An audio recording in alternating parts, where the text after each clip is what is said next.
Hi friends, నేను మీ Ramana Goud Godisela, senior GK and current affairs faculty in BC study circle.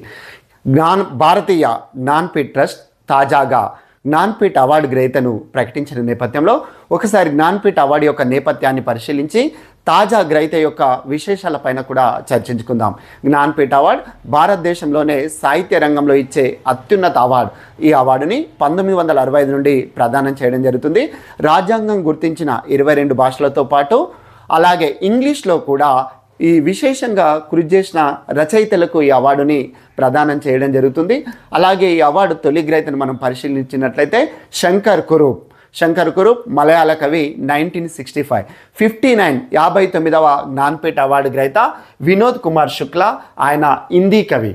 So మరి తాజాగా 2026 March 14వ తేదీన ప్రొఫెసర్ ప్రతిభా రే నేతృత్వంలోని ఎంపిక కమిటీ 2025 గాను తమిళ రచయిత, అలాగే సినీ గేయ రచయిత మరియు సాహిత్యకారుడైన ఆర్ వైరముత్తును ఎంపిక చేయడం జరిగింది.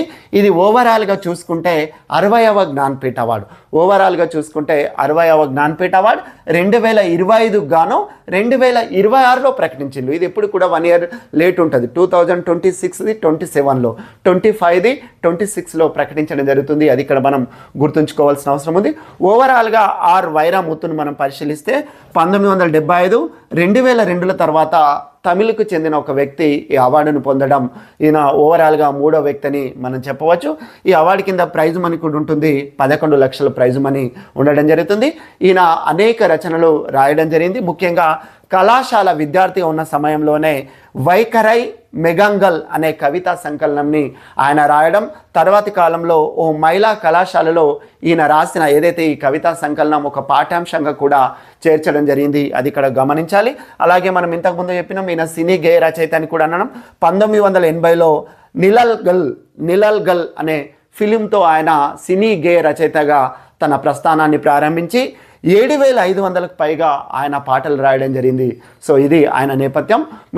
మరిన్ని వీడియోస్ కోసం మా యూట్యూబ్ ఛానల్ను సబ్స్క్రైబ్ చేసుకోవాల్సిందిగా కోరుతున్నాం.